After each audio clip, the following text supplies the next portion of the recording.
Buenos días a todos. En ese momento, ISAGS, el Instituto Suramericano de Gobierno en Salud, que es el Centro de Pensamiento Estratégico en Salud de UNASUR, empieza la transmisión en línea de la conferencia de apertura del seminario Salud Pública, Innovación y Propiedad Intelectual, Perspectivas para UNASUR, que va a ser proferida por la politóloga y profesora de la Universidad de George Washington, la doctora Susan Sell. Esta actividad se desarrolla en la ciudad de Buenos Aires, Argentina, con el apoyo del Ministerio de Salud de la Nación Argentina y de la coordinación del Grupo Técnico de Acceso Universal a Medicamentos del Consejo de Salud de UNASUR. La conferencia va a ser dictada en inglés, con traducción simultánea al español y al portugués. Para elegir el idioma, haga clic en el enlace ubicado en la ventana de transmisión en el sitio innovacionsalud.isags-unasur.org. Susan Sell hablará sobre la crisis de la innovación en salud. A continuación, realizaremos un debate con el público presente compuesto de expertos en el área, representantes de los ministerios de salud y de ciencia y tecnología de los 12 países miembros de UNASUR, y también de los participantes que nos miran a través de la Internet en tiempo real. Envíe sus preguntas a través del mail comunicacao@isags-unasur.org o a través del Twitter @isagsunasur y también a través de nuestro Facebook isags.unasursalud. Se trata de la sexta vez que el ISAGS disemina el conocimiento y debate temas importantes por transmisión en línea. Esa herramienta fortalece la misión del instituto, que es promover el intercambio, la reflexión crítica, la gestión del conocimiento y la generación de innovaciones en el campo de la política y de la gobernanza en salud. Nos gustaría agradecer en ese momento a todas las personas y organizaciones que nos apoyaron en la divulgación de esta conferencia. La Presidencia Pro Tempore de Surinam, la Organización Panamericana de la Salud, el Horas Conjun, la OTECA, el CARICOM, el Ministerio de Salud de la Nación Argentina, el Observatorio Mercosur, la ALAMES, el CEBES, la Escuela de Salud Pública de la Fundación Osvaldo Cruz, Fiocruz, el Canal Salud, la Escuela Politécnica de Salud de la Fiocruz, la Red de Investigación de Atención Primaria, la Red Colaborativa de Atención Primaria de la OPS, Región y Redes Camino a la Universalización de Salud en Brasil, la Red Humaniza SUS, solo para nombrar algunos. Aún siendo un organismo joven que cumplió 3 años de existencia en julio de este año, ISAGS viene ejerciendo sus 3 funciones básicas: la gestión y producción de conocimiento, el desarrollo de liderazgos y el asesoramiento técnico, a través de una serie de acciones priorizadas y apoyadas por el Consejo de Salud de UNASUR. A lo largo de su breve trayectoria, ya realizó 14 talleres, publicó 2 libros y camina para la publicación del 3º libro al inicio del próximo año. Esta conferencia abre las actividades para el taller Salud Pública, Innovación y Propiedad Intelectual, Perspectivas para UNASUR. El seminario es parte de la actividad priorizada por el Plan Operativo Anual 2014 del ISAGS y reconoce la importancia estratégica que la propiedad intelectual tiene para la región suramericana, además de su impacto en la salud pública y la innovación en el desarrollo económico. El seminario que se desarrolla hoy y mañana tiene el objetivo de debatir algunos de los grandes temas implicados en la correlación entre acceso a la salud y los derechos de propiedad intelectual, particularmente en lo que se refiere a la salud pública y innovación, así como los problemas de los precios de medicamentos relacionados al acceso y la equidad. Consideramos fundamental debatir la realidad de los derechos de patentes en el campo farmacéutico y la importancia de la flexibilidad del derecho internacional de propiedad intelectual como permisos compulsorios y anuencia previa. La Organización Mundial de la Salud estima que 1/3 de la población mundial no tiene acceso regular a los medicamentos y a las vacunas, además de creer que 10 millones de vidas podrían ser salvadas anualmente si dichos medicamentos estuvieran disponibles. Esta realidad, con tal grado de inequidad, viene desatando debates intensos sobre los acuerdos comerciales de salud en los últimos años, principalmente tras el advertimiento del Acuerdo de Propiedad Intelectual TRIPS. Este acuerdo creó un nuevo régimen global de protección de patentes y aumentó los precios de los medicamentos, reduciendo el acceso principalmente en los países en desarrollo.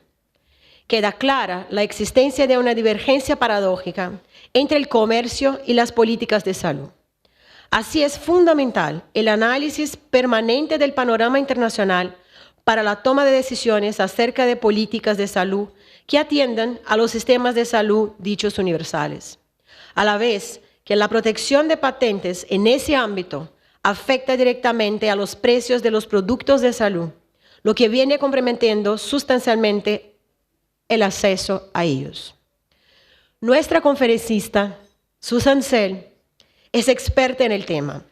Ella publicó 3 libros y docenas de artículos acerca de la propiedad intelectual y fue consultora de la Organización Mundial de la Salud, de la Conferencia de las Naciones Unidas de Ciencia y Tecnología para el Desarrollo, de la Fundación Ford, del Open Society Institute.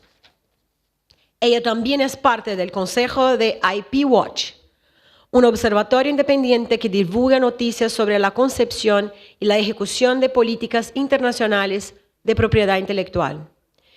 Invito ahora a la conferencista Susan Sell al escenario para dar inicio a este seminario. Deseo a todos los presentes un excelente trabajo y éxito en los debates que no se agotan en ese seminario. La doctora Susan Sell.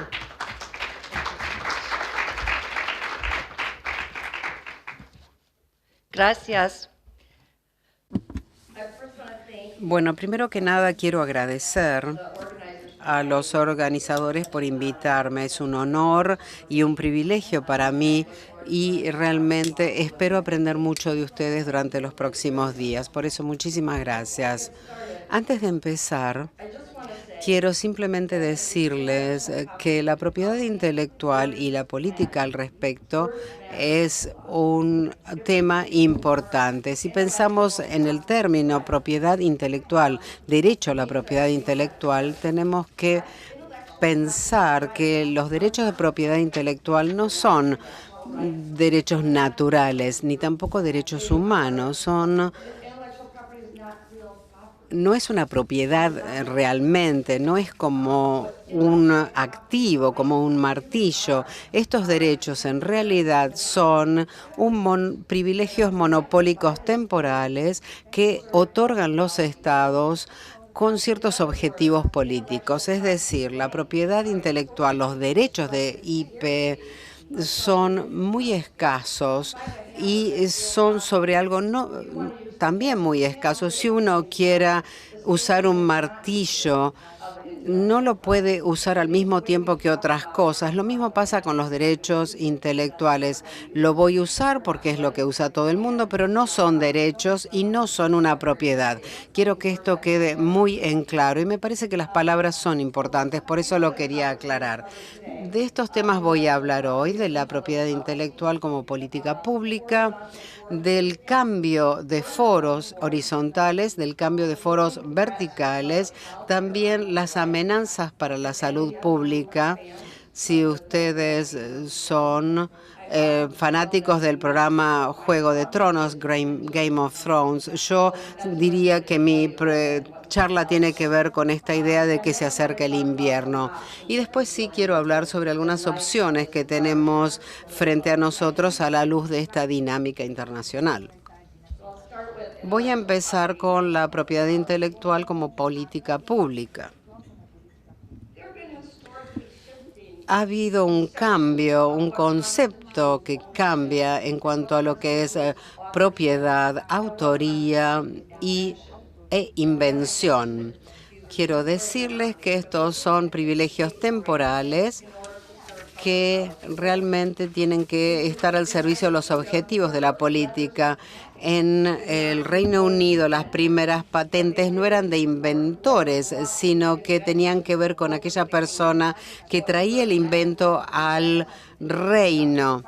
Es decir, no tenía nada que ver con la invención de los vidrios venecianos, sino que era con la relación de traer esta tecnología a Inglaterra. Pienso entonces que es importante entender los orígenes de estas palabras. Estábamos recompensando un genio inventor, sino que se recompensaba a la persona que traía a la tecnología, esa persona, no el inventor. Lo digo esto de nuevo, son privilegios monopólicos temporales y de acuerdo al estadio de desarrollo que enfrenta cada país. Por ejemplo, se puede considerar que la falsificación, como pasa en los Estados Unidos, o se puede considerar una herramienta importante de política pública de interés social. Es decir, hay palabras como la piratería, robo, muy pesadas, que no siempre capturan la realidad que está detrás de la lógica de la política pública sobre derechos de propiedad intelectual. En general, los importadores de tecnología se benefician, los exportadores se benefician de otras normas. Cada uno tiene normas que los benefician en forma más individual. Hay muchos beneficios de lo que llamamos propiedad intelectual. La propiedad intelectual puede promover la innovación porque se le da al inventor o al innovador un monopolio temporal y un derecho exclusivo para capitalizar ese monopolio. También hay otros beneficios sociales de IP, de la propiedad intelectual, que es la diseminación del conocimiento. Es decir, nosotros le damos a usted un monopolio temporal a cambio de que usted disemine, distribuya, entregue este conocimiento al dominio público. En el pasado, los objetivos de la política pública de PI fue atraer y retener artistas capacitados en nuestro territorio. Era el desarrollo de la agricultura.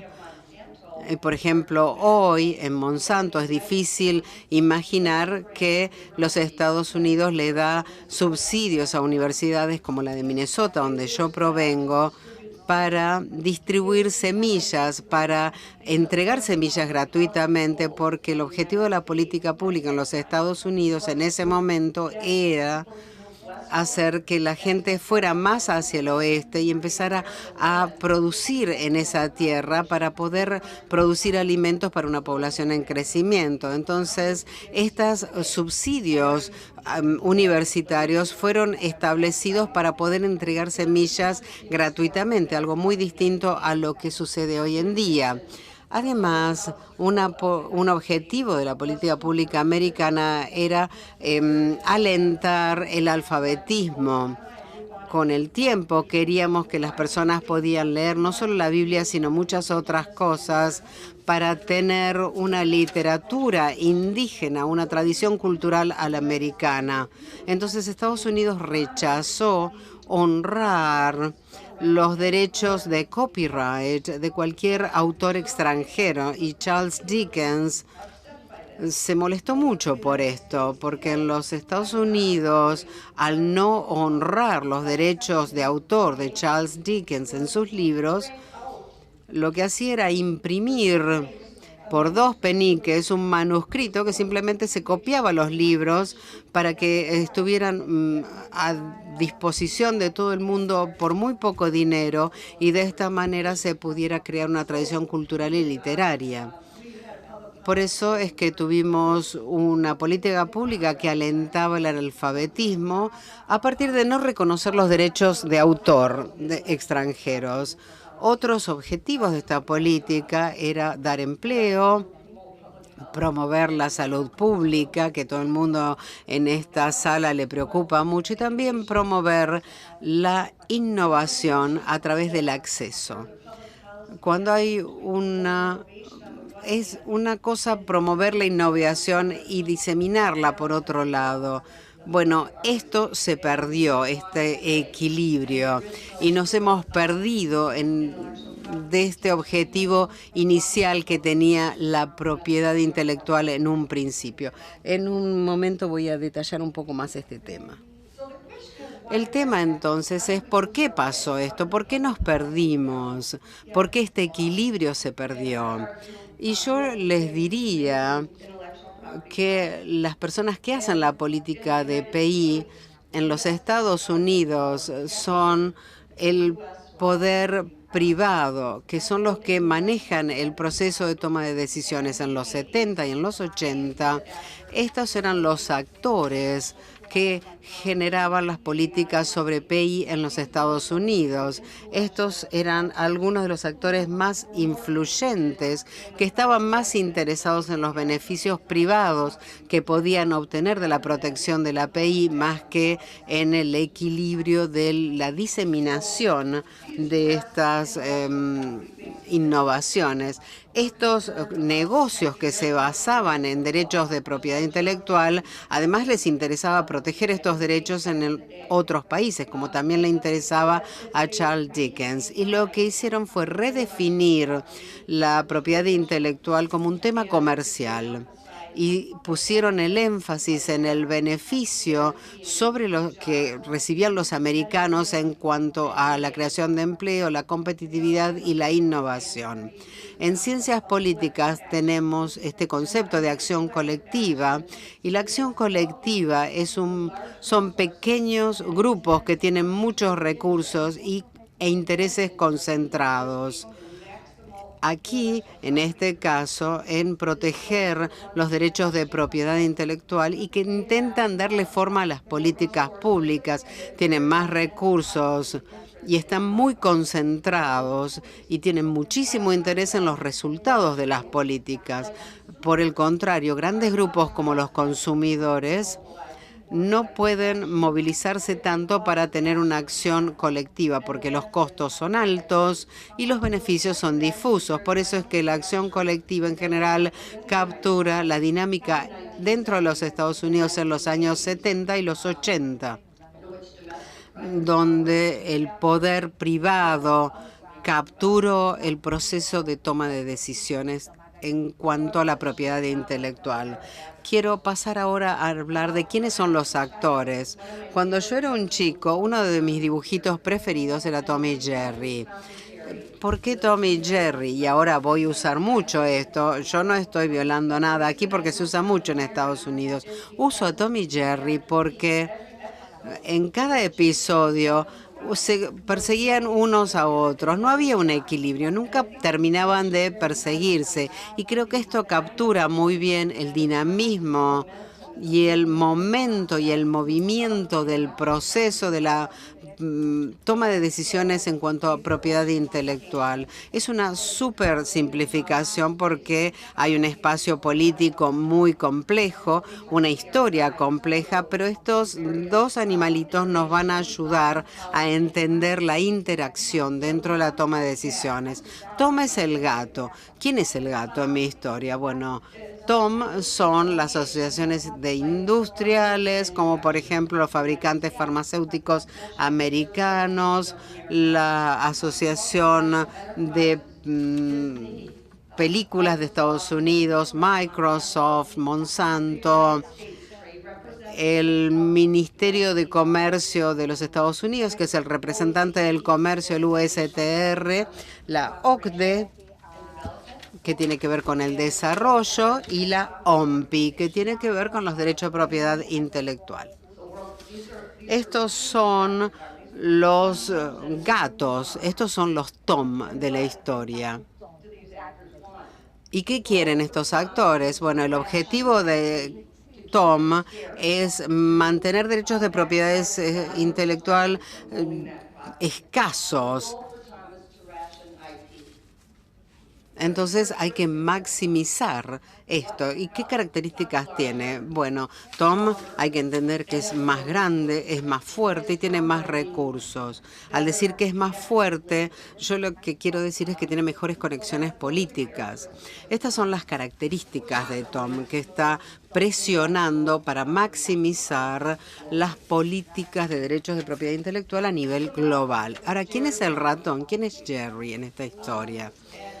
Jerry serían, esto es una súper simplificación, insisto, pero dentro del objetivo de esta explicación yo diría que el ratón son los países en vías de desarrollo, incluido aquellos de economías emergentes, las ONG como Knowledge International, Médicos Sin Fronteras, Health Action International, y también algunas empresas poderosas que representan la perspectiva del ratón, que son los fabricantes de medicamentos genéricos, sin marcas.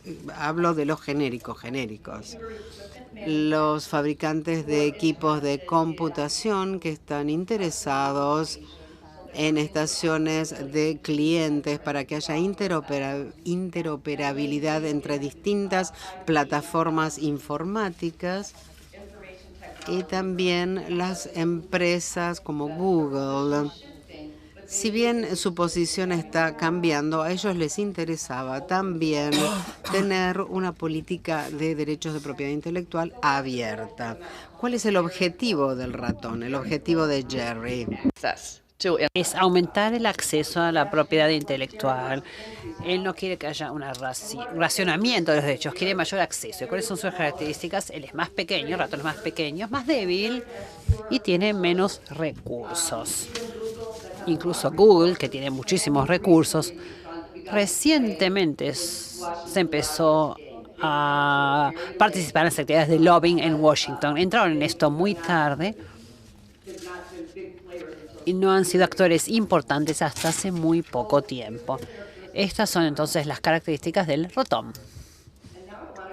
Y ahora voy a hablar de lo que han estado haciendo los gatos y los ratones. El desplazamiento, cambio horizontal de los foros. Y aquí voy a hablar de un nivel general. En la década del 80, durante las negociaciones sobre el nuevo orden económico mundial, los países en desarrollo que participaban de la OMPI querían que hubiera una interpretación generosa de la Convención de París e insistieron que los términos de la Convención de París en cuanto a la protección de la propiedad intelectual tenían cláusulas de acceso muy generosas. En esa época, los Estados Unidos, a través de sus negociadores, no estaban muy satisfechos con esa interpretación y decidieron que no iban a estar en contra de los países en desarrollo, porque realmente eran muchos más y realmente no iban a obtener muchos beneficios. ¿Qué hizo Tom entonces en ese caso? Hizo un desplazamiento horizontal de los foros, llevó todas estas negociaciones a las negociaciones de GATT en 1986. ¿Por qué? Bueno, porque las empresas que eran representadas por los Estados Unidos, digamos, esas empresas de los Estados Unidos podían obtener beneficios utilizando mercados más grandes y el acceso a mercado como para lograr que otros países modificaran su opinión frente a la propiedad intelectual. Así que desplazaron estos temas de propiedad intelectual, lo llevaron al área comercial, el régimen comercial. Fue un desplazamiento horizontal de los foros para lograr mayor apoyo a su posición. Así pudieron relacionar estos temas con el comercio para que los Estados Unidos tuvieran un mercado más grande, un acceso más grande. Entonces, el sector privado, que estaba en una posición de desventaja con respecto a Bill Gates, Disney, etcétera. Entonces, estas fuerzas privadas desparejas se convirtieron en fuerzas públicas desparejas porque los Estados Unidos tenían mucho poder económico, una gran presencia. Entonces, este poder público desparejo llevó esta lógica a las instituciones internacionales. Entonces, terminamos en 1994 con el acuerdo sobre derechos de propiedad intelectual relacionados con el comercio, los acuerdos TRIPS, como los conocemos hoy, dentro de la OMC en 1994.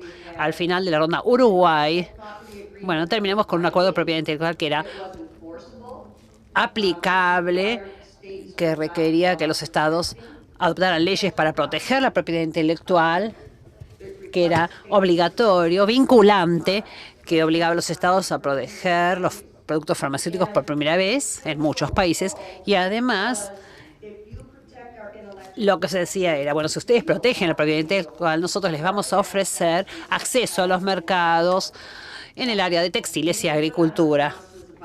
Bueno, cumplieron con el tema de acceso a productos textiles, pero en el tema de la agricultura, bueno, no hubo grandes avances. Pero a cambio de proteger la propiedad intelectual, les vamos a garantizar acceso a los mercados para sus productos agrícolas y para sus productos textiles. Este acuerdo representó realmente, fue un robo para los países, perdón, esto representó lo máximo para los países en desarrollo, pero que no iban a poder ir más allá. Pero para los Estados Unidos esto fue el piso, no el techo, no lo máximo. Así que hubo un poder de negociación desparejo continuamente. Seguimos teniéndolo hoy, estas grandes diferencias entre el piso y el techo. Pero Jerry también trabajó en esto del desplazamiento horizontal de los foros. Este es un juego que no solo pueden jugar los fuertes, nosotros los débiles también. Entonces, cuando tuvimos esta pandemia de VIH-Sida, todos empezaron a preocuparse por salud pública, el acceso a los medicamentos, y durante las negociaciones en la ronda de Uruguay, nadie pensaba en la salud pública. No era un tema que nadie tuviera en el radar. ¿Cómo relacionamos salud pública y propiedad intelectual? Pero bueno, la crisis del VIH demostró que esta conexión era importante. Los Estados Unidos, en nombre de las empresas, demandó a Nelson Mandela. Pero, bueno, Jerry accedió a un foro multilateral donde encontró una audiencia más dispuesta a escucharlo. Y estamos hablando de la OMS. En la Asamblea Mundial de Salud de 1999 adoptaron una resolución que decía: lo que tenga que ver con la propiedad intelectual no debe interferir con la capacidad de los gobiernos de satisfacer sus necesidades en materia de salud pública. O sea que Jerry también hizo un desplazamiento horizontal de los foros. Tuvo esta resolución en la OMS donde se decía que la salud pública no debe verse afectada por los derechos de propiedad intelectual. Y Jerry pudo cambiar o llevar esto al foro de la Organización Mundial del Comercio. Y en 2001, cuando empezó la ronda Doha de las negociaciones de Doha, la así llamada ronda de desarrollo, bueno, tuvimos este acuerdo TRIPS, y el tema de la salud pública fue adoptado por unanimidad y realmente no decía nada que no estuviera ya incluido en TRIPS. Pero Jerry quería que esto se aclarara muy bien, porque los Estados Unidos realmente estaban llevando a cabo una campaña continua contra Tailandia y Sudáfrica. Jerry quería que realmente se aclarara y se dijera, bueno, ¿podemos hacer esto? Querían que hubiera una declaración bajo el paraguas de la OMC. Entonces, ahora que este tema de salud pública era un tema candente y muy discutido y todo el mundo le estaba prestando atención, los Estados Unidos y sus socios no estaban satisfechos con lo que habían logrado en TRIPS, en el Acuerdo sobre Derechos de Propiedad Intelectual relacionados con el comercio, porque para ellos esto era el mínimo, el piso, así que buscaban una forma de lograr más, de obtener más beneficios. Bueno, en la OMC no vamos a lograr normas más estrictas por este tema de la salud. Bueno, todo el mundo está preocupado por el HIV, el SIDA. Vamos a buscar otros foros. Así que modificaciones del párrafo 6. Jerry quería y buscaba esto. Es una enmienda a TRIPS, que se adoptó en 2003, y la idea era permitir que los estados que no podían producir sus genéricos los pudieran importar bajo licencias obligatorias, pero solo se hizo una vez porque es muy inútil, no es práctico. Pero en ese momento se pensó que era una gran victoria para el mundo de la medicina, pero realmente no lo fue. Entonces, Tom fue a la OMPI, volvió a la OMPI después de ocuparse de trabajar en el área de comercio. Así que Tom, lo que quería en la OMPI era lo siguiente: quería revitalizar el Tratado de Armonización de Patentes, el SPLT, para crear normas TRIPS más que no pudieran llegar a la OMC, porque todo el mundo le estaba prestando atención al tema de la salud y el acceso a la medicación. Así que Tom volvió en punta de pie a la OMPI, pensando que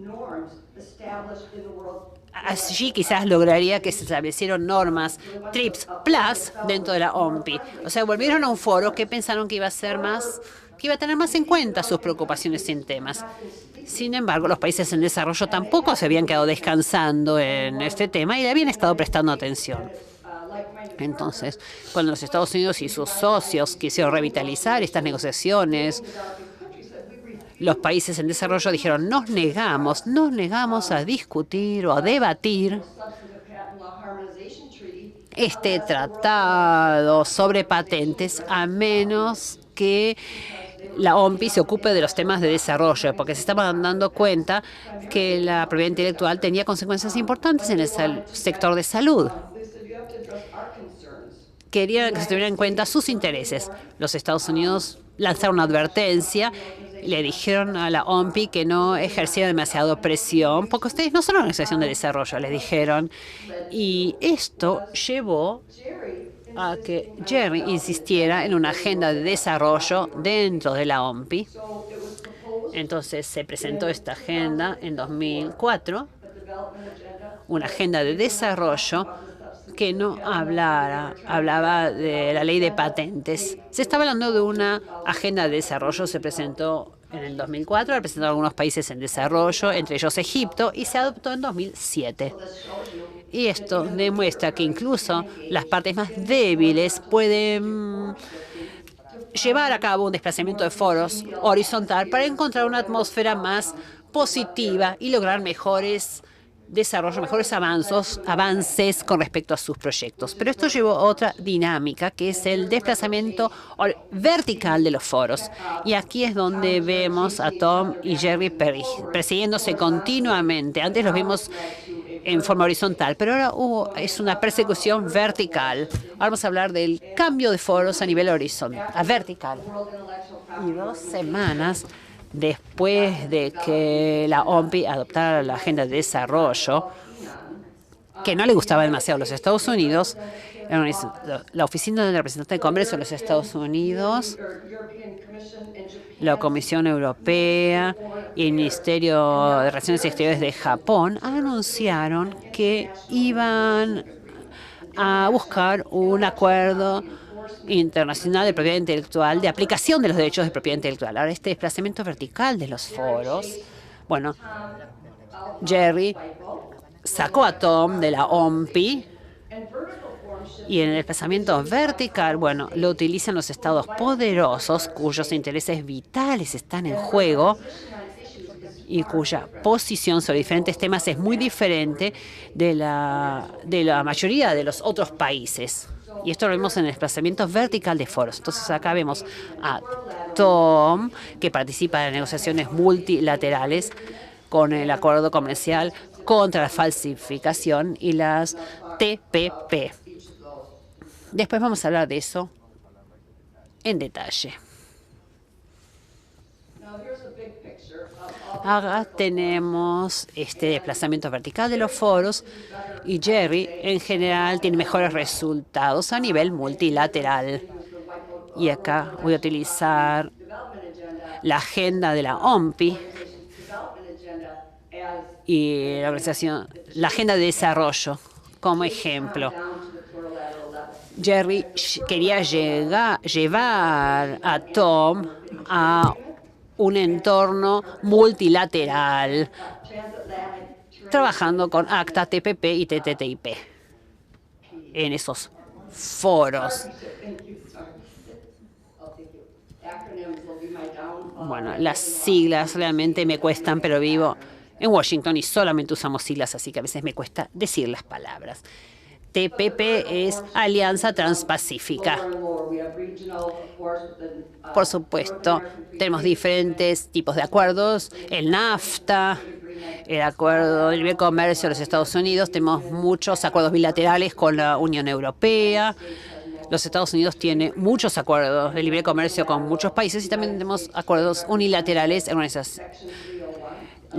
El USTR, la sección 301, que es un dispositivo a través del cual la Oficina del Representante de Comercio de los Estados Unidos todos los años recibe información de la industria farmacéutica, de Walt Disney, de Microsoft, y dice, bueno, estos son los países que están en la lista de los países malos que están violando la protección de propiedad intelectual. Y después, a nivel unilateral, tenemos las leyes SOPA y PIPA, de las cuales voy a hablar en detalle después.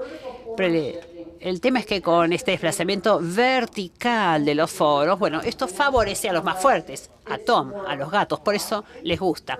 Por supuesto, a Tom le cuesta mucho más participar de estos acuerdos, pero si Tom no puede obtener lo que quiere a nivel multilateral, bueno, lo que le queda es el entorno plurilateral. Ahora quiero hablar en primer lugar, del acuerdo de comercio contra la falsificación, que no era un acuerdo comercial, en realidad es un acuerdo de propiedad intelectual.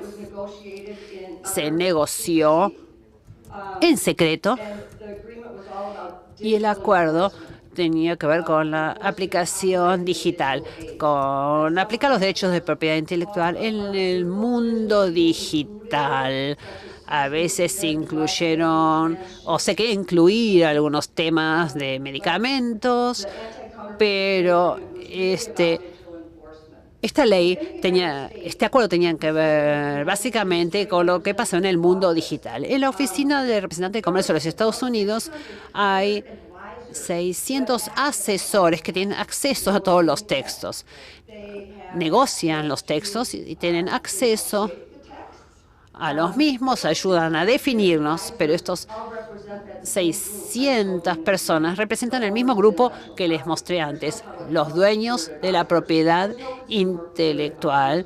No hay asesores que defienden a los consumidores ni a la población en general, sino que representan a aquellos grupos que quieren lograr la mayor protección posible de la propiedad intelectual y son los que son escuchados en la Oficina de Comercio de los Estados Unidos. Este acuerdo, bueno, recuérdenlo un ratito porque vamos a ver cómo avanzó. Este acuerdo ACTA fue firmado por muchos países. Recuerden que esto se hizo en secreto, la población en general no recibió mucha información al respecto, hubo muchísimos rumores porque el proceso no fue transparente. Entonces, ahora volvemos a la política interna de los Estados Unidos y esto es muy interesante. Fíjense que tienen que ver con el panorama general que les estuve describiendo. La ley SOPA y la ley PIPA fueron leyes internas de los Estados Unidos, cuyo objetivo era aplicar la legislación de propiedad intelectual en cuanto al área de derechos electrónicos, lo que pasaba en el mundo electrónico. Entonces, la idea, al sancionar estas leyes, era que los Estados Unidos querían poder bloquear a los usuarios de los Estados Unidos, impedirles el acceso a sitios web en el extranjero que violaran las leyes de propiedad intelectual de los Estados Unidos y los derechos de propiedad intelectual. También querían que los servidores que hacían pagos, por ejemplo, PayPal, no mandaran o no trabajaran con los pagos de estos sitios, como por ejemplo eBay. Esto era lo que querían lograr. En la Oficina del Representante de Comercio de los Estados Unidos están muy cooptados por lobistas. Uno de ellos es Christopher Dodd, que ahora es CEO de la Motion Pictures Association de los Estados Unidos. Es una persona con muy buenas relaciones. A la izquierda vemos esta imagen que nos muestra quién desarrolla las políticas en el Capitolio, especialmente cuando hablamos del área de propiedad intelectual, y quién queda afuera, que son los que están abajo. Es una muy buena imagen. Hay una relación muy estrecha entre todas estas empresas de arriba y el representante de comercio de los Estados Unidos, el ex representante Mickey Canton, ahora trabaja como lobista para la industria farmacéutica y otras. Muchas personas que dejan de trabajar para el gobierno empiezan a recibir puestos de trabajo muy lucrativos en las empresas privadas relacionadas con su trabajo anterior. Es una dinámica muy interesante. Además, la Oficina del Representante de Comercio de los Estados Unidos es el único organismo federal que no debe cumplir con la ley de procedimientos administrativos. Esto significa que no están obligados a presentar lo que llamamos en los Estados Unidos notificación y comentarios sobre un cambio de políticas. Supongamos que estamos hablando de la FCC, la Comisión Federal de Comunicaciones. Si va a haber un cambio de políticas, esta comisión debe informar esto en un registro público y permitir un periodo de comentarios para que todos los consumidores que estén interesados en el tema, por ejemplo, la neutralidad de la red, puedan hacerse escuchar. La Oficina de Representante de Comercio de los Estados Unidos no cumple con esta norma, no está obligado a hacerlo. Por eso muchas cosas se hacen en secreto. Por eso Christopher Dodd y todas las personas que estaban en la oficina del representante de comercio de Estados Unidos esperaban que salirse con la suya, con la ley PIPA, con la ley SOPA, van a proteger los derechos de propiedad intelectual y vamos a conseguir todo lo que queremos porque tenemos tan buenas conexiones y tenemos esta relación simbiótica con la USTR y las empresas. Y además lograron grandes donaciones de campaña de parte de los lobistas a la agencia del USTR. Vemos entonces que hay muy buenas conexiones que siempre se salen con la suya en cuanto a la propiedad intelectual. Lo han hecho durante mucho tiempo. Por eso estas leyes internas de los Estados Unidos realmente apuntaban a sitios web extranjeros que tenían contenidos que no respetaban la ley de propiedad intelectual estadounidense. Pasó algo muy interesante, sin embargo, porque la política interna de los Estados Unidos no tenía que ver con negociaciones comerciales internacionales. Esto pasaba en Estados Unidos, donde hay democracia, había testimonios en el Congreso, uno puede ir a escuchar, uno puede ingresar, uno puede decir lo que piensa, cuáles son las debilidades y las fortalezas de cada ley. Hubo una cantidad de grupos de consumidores y de páginas web, aún a nivel internacional, que empezaron a preocuparse mucho, sobre todo Erin Schwartz, que era un organizador de la protesta contra estas leyes inminentes. Decían, no queremos decir qué hay que hacer en la Internet en China. Queremos decir qué es lo que se tiene que hacer en Hollywood, pero no en todo el mundo. Por eso hubo muchas molestias, mucho malestar y se empezó a protestar en contra de estas leyes. Se trató de parar la ley SOPA y la ley PIPA. Esto es del 17 de enero, del anuncio, la fecha del anuncio, donde estos sitios web iban a protestar, iban a cerrar los sitios en protesta contra estas leyes. Aún Wikipedia se puso de color negra. Uno quería ingresar a Wikipedia y yo les puedo decir que todos mis estudiantes van a Wikipedia cuando tienen que escribir un ensayo y era una ilustración muy fuerte de lo que estaba en juego con estas leyes. Piensen en un mundo sin conocimiento libre. Fue una protesta muy eficaz, un contramovimiento muy eficaz, muy abierto, que nos mostraba qué estaba en juego con estas leyes. Después apareció Anonymous, que estaba conectado con todos estos sitios web y colocó alguna cantidad de información personal y mostró cómo estas máscaras de Guy Fawkes que utilizaba Anonymous, porque mostraba que cada vez que se usaba una de estas máscaras, había un acceso a datos personales que no tenían que ser de acceso público. El Congreso, después de tanta protesta, rápidamente retrocedió.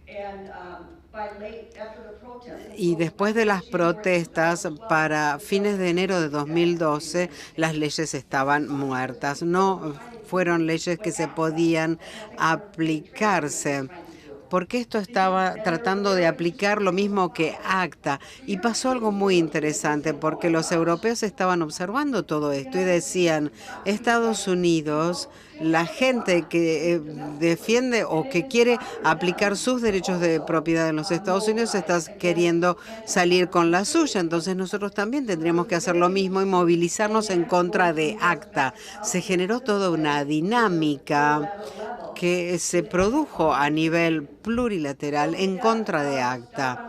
Por eso la idea de estas leyes SOPA y PIPA realmente disparó protestas contra el ACTA, el acuerdo contra la falsificación. Se buscaba demostrar que compartir no era robar. Esto generó un proceso nuevo. Este mapa simplemente muestra todas las protestas que hubo en Europa para el 12 de febrero, es decir, una vez que estas leyes murieron, podríamos decir, en los Estados Unidos, la gente en Europa salió a las calles y miles de personas empezaron a protestar contra el acuerdo ACTA en países que ya lo habían firmado. Aquí en Polonia vemos también protestas en Eslovaquia que lideraron el rechazo del ACTA. Este es el Parlamento polaco el 26 de febrero de 2012 con las máscaras de Anonymous para oponerse a ACTA. 427 contra 39 fue la votación para eliminar el ACTA. Es decir, 22 de los 27 países miembros que habían firmado esto en Europa no pudieron ratificarla porque el Parlamento Europeo votó en contra. Es decir, ¿qué podemos rescatar de esta historia? Es que el activismo popular, la movilización y la movilización transnacional puede diluir el poder privado a nivel interno y también el poder público a nivel internacional para mejorar el bienestar social. Me parece que esta es una historia importante. Creo que ayuda mucho a entender lo que sucede. Ahora voy a pasar a la salud pública y a las amenazas que la pueden afectar. Aquí quiero hablar de las negociaciones de la Asociación Transpacífico, que también fueron negociaciones absolutamente secretas. Solamente 600 asesores pudieron ver el texto. El Congreso americano no podía mirar el texto porque también fue dejado fuera del proceso, que muchas veces es lo que sucede en las negociaciones comerciales, y al Congreso cada vez lo irrita más y más. Estos asesores, los Estados Unidos insistieron que hubiera mucho secreto. Julian Assange nos ayudó en esto. Wikileaks nos ha permitido ver algunos de estos textos que estaban prohibidos, que el público no podía leer. Y nos enteramos entonces que en el tratado es el TRIPS Plus. Después vamos a hablar más del TRIPS Plus, porque hay normas mucho más exigentes para protección de propiedad intelectual, y además están los TRIP menos, que es donde se busca la flexibilidad. también es US menos, es decir, menos para los Estados Unidos, porque aquí hay que pensar en el debido proceso legal. Todo esto no está dentro del tratado, pero me parece importante rescatar que la gran estrategia de los Estados Unidos y entender cuál es esta estrategia. Europa, los Estados Unidos y las empresas están preocupados por distintas cosas, pero esta asociación tiene que ver con China, India, Tailandia, Brasil, Sudáfrica. Aquí es donde estos son los mercados a los que se dirige todo esto. Y si estos países se sientan en la mesa, no estarían de acuerdo con lo que se discute, porque estos son los países que ofrecen el mercado para el acuerdo. Lo que están haciendo entonces, la estrategia que están aplicando desde el representante comercial de los Estados Unidos y desde los fabricantes farmacéuticos, y lo que me ha dicho la Asociación de Investigadores es que el plan, la esperanza, es lograr esta asociación transpacífica y todos los derechos de propiedad intelectual y después tener un acuerdo transatlántico y una asociación transatlántica y juntar todo para incluir cerca del 80% del comercio mundial y por lo tanto China, India, Brasil, Argentina, Tailandia, Indonesia no van a tener elección, sino firmar, acordar. Van a tener que acompañar estos acuerdos. Y China está presionando sobre Obama. China acaba de anunciar su propia asociación que deja fuera a los Estados Unidos, o sea que hay un manejo de presiones muy interesante. Hay muy poca cosa que está sucediendo en las organizaciones internacionales, sino que la acción se está dando en estas asociaciones verticales. Otro factor que también tiene que ver con lo difundido por Wikileaks, es que hay mucha aislación, que solamente Japón está apoyando las leyes americanas, y esto me parece interesante. Wikileaks, en su capítulo de derechos de propiedad intelectual, muestra que hay un esfuerzo de actores privados internos de extender un poder no equilibrado a negociaciones multilaterales, tratando de incorporar a todo el mundo en su protección, cosas que no logran a niveles multilaterales. Me parece que este dibujo captura, no es Jerry, sino que es Mickey Mouse, que realmente representa a Tom. Este es otro esfuerzo y vemos los actores involucrados. Tenemos a Disney, Texaco, Merck, Johnson & Johnson, Pfizer. Esto es lo que hemos encontrado y nos hemos enterado en Wikileaks. Están tratando de alimentar a todos estos países, darles algunos medicamentos y atrás hay un cartel que dice TPP, cállate y trágalo. Esto es un resumen del juego que se está jugando. Hay muchas disposiciones que afectan la salud pública. Hay una vinculación entre patentes, unos términos de patentes ampliados, periodos de exclusividad extendidos, también exclusividad en datos adicionales. En cuanto a biológicos, hay menos normas de patentabilidad para facilitar la perpetuación de los derechos. También hay licencias disminuidas, hay importaciones con ciertos requisitos específicos. Está el problema del envío de distintas drogas. Esto es lo que hemos encontrado y de lo que nos hemos enterado en el capítulo que nos corresponde en Wikileaks. Otras disposiciones que dañan mucho también a la salud pública Sé que esto tiene que ver con esta historia de que el invierno se está acercando, de Game of Thrones, y quiero hablar del caso de Eli Lilly, este fabricante farmacéutico, un caso que es contra el gobierno canadiense y ya lleva 20 años. Canadá, como tiene un sistema de salud pública que tiene que ver con medicamentos genéricos y acceso universal, dice que, bueno, pues se puede tener una patente, pero después de tener la patente, alguien puede discutir que esa patente no tendría que haber sido otorgada. Y hay 2 patentes de Eli Lilly invalidadas por un tribunal federal de Canadá. Hay mucha oposición, tiene que ver con un tratado y la flexibilidad de un tratado multilateral.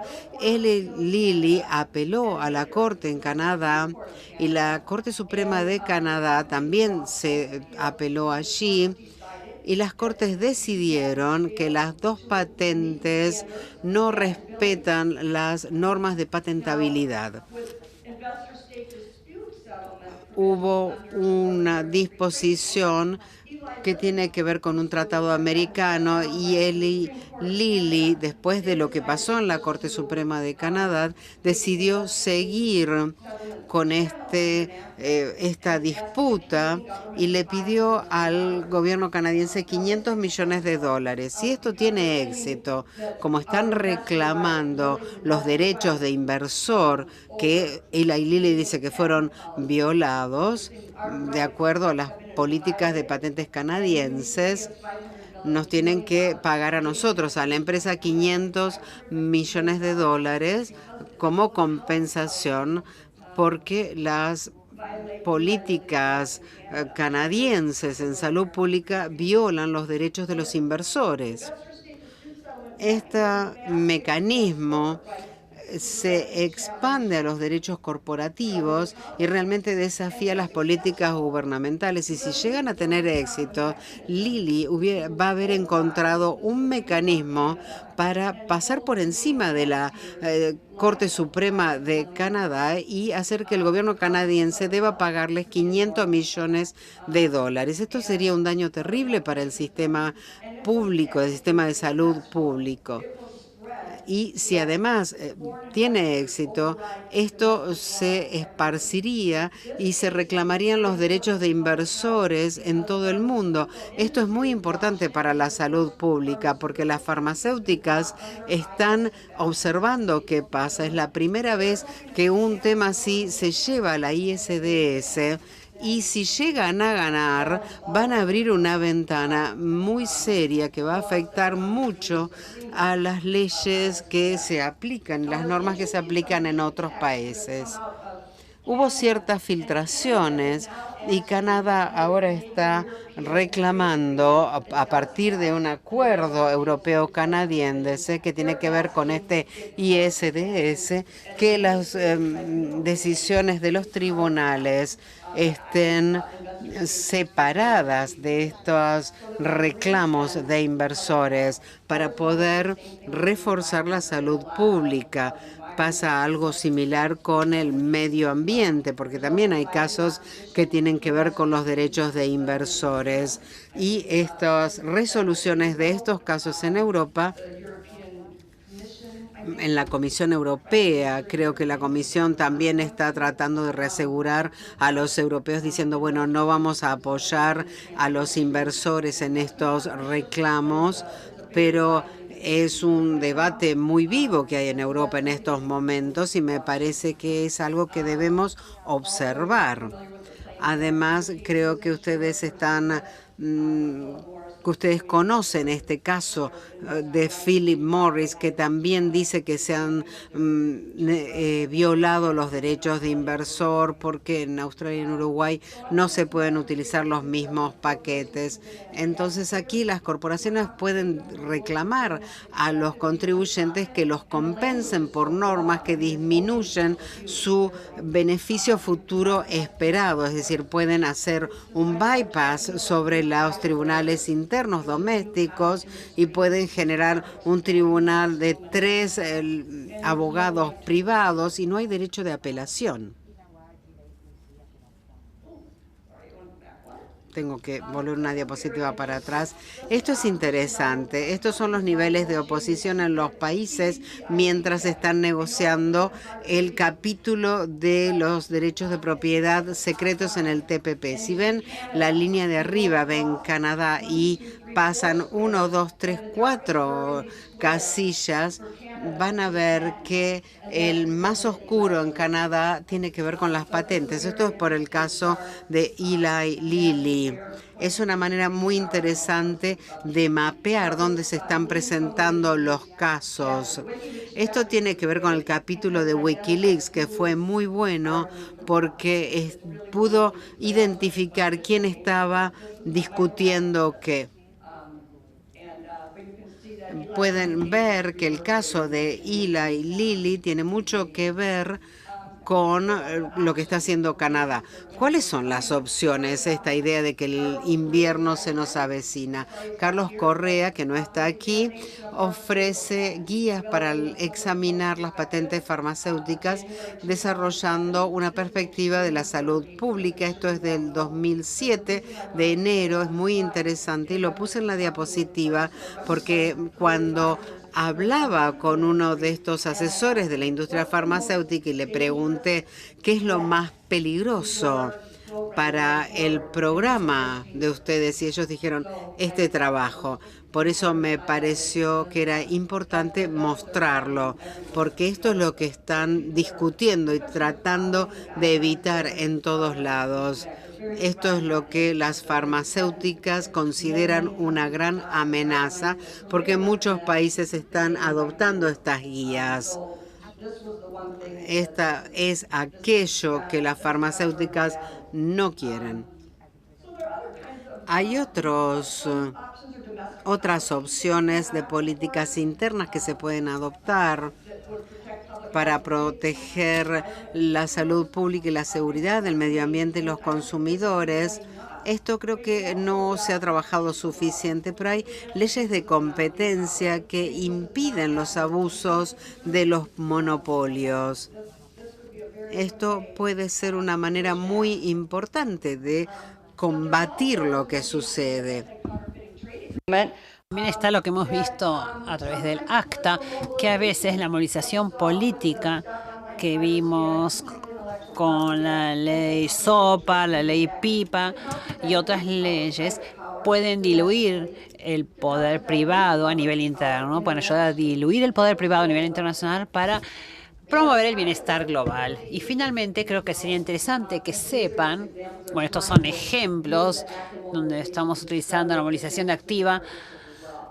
Estos fueron movilizaciones en contra de la Alianza Transpacífico. Pero en los Estados Unidos hay mucha controversia con respecto a esta Alianza Transpacífico y el secreto, como es un proceso secreto, se considera que no es democrático. Y esta señora Elizabeth Warren le dijo al New York Times este año, ¿por qué los acuerdos comerciales son secretos? Yo he escuchado a gente decir que tienen que ser secretos porque si el pueblo norteamericano supiera qué está pasando, se opondría, como se opusieron a las leyes SOPA y PIPA.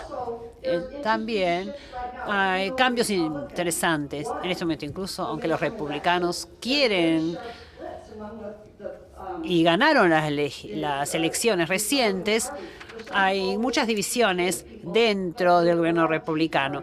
Hay algunos republicanos que están a favor del área comercial y hay otros que odian a Obama, quieren impedir que haga que haga nada, se oponen a lo que él dice, y los demócratas tampoco les gusta esta alianza transpacífica porque les preocupan los puestos de trabajo en los Estados Unidos, así que quizás no le den a Obama la posibilidad de negociar esta alianza transpacífica. O sea, hay muchas divisiones internas dentro de los Estados Unidos que quizás no permitan que se avance con esta alianza transpacífica. Y también hay algo que me parece muy irónico, y es que Obama quiere que se firme esta ley de atención accesible.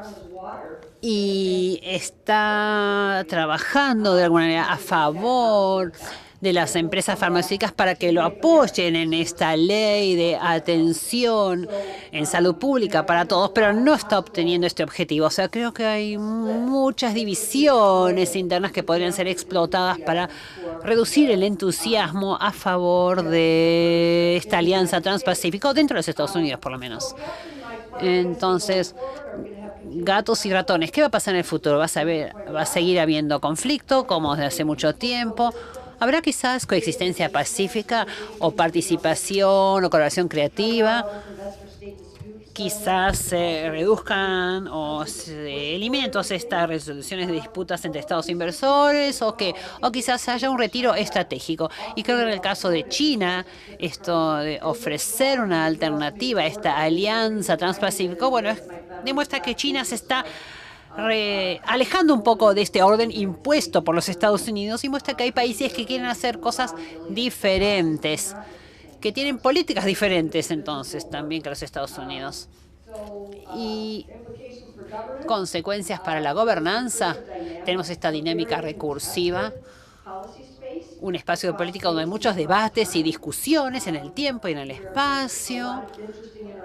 Hay muchas interacciones entre lo que pasa a nivel internacional y a nivel multilateral. El problema de la aplicación, el problema es la aplicación de las leyes o es un problema de precios, o es un problema de mercados que no tienen sus demandas satisfechas. El déficit democrático lo vemos claramente en el desarrollo de políticas internas y externas en los Estados Unidos. Las fugas de información, bueno, también presentan interrogantes con respecto a la legitimidad del proceso. Y con esto quiero agradecerles por escucharme. Muchas gracias.